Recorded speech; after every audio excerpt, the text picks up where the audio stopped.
Hey, it's Allie, nurse practitioner at Elite Medical and Aesthetics in Lone Tree, Colorado. Today I'm going to talk to you about lid ptosis and 4 things we do at Elite to help prevent this complication.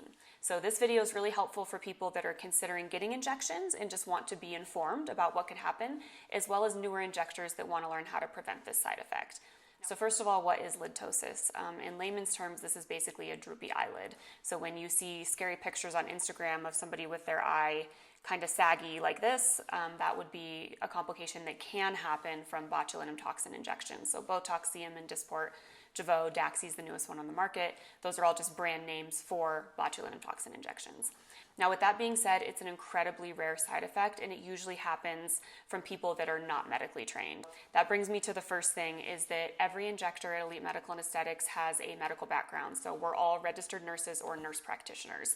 We all have a really, really great understanding of anatomy. We've taken advanced courses, including cadaver courses, so that we know what those exact muscles look like, where they attach, everything about them.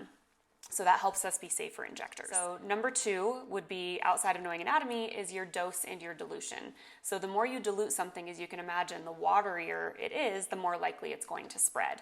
And so we want to make sure that we're doing the correct dose and the correct dilution to help prevent that side effect. And then the third one is, going back to anatomy, is knowing the depth of injection. So the corrugator muscle, which is what we're targeting here, it's the muscle responsible for Levin's lines, and it's the one responsible for when people inject maybe a little too laterally, like if they're going past the pupil, is when they're more likely going to hit that levator muscle that holds up the eyelid. So by hitting that muscle, it makes the eyelid droop. So when you understand anatomy and you've seen a corrugator, you understand it originates, on the bone, and it inserts on the skin. So that means it goes from deep to superficial. So when we're doing injections, we want to make sure that we're also going deep to superficial. So if we ever cross the midline of the pupil, if we're trying to get like the tail of the corrugator, if you went down to bone, you could, or close to bone, I know that's creepy, but if you're going deep in that injection, it's certainly possible that you could hit that levator muscle.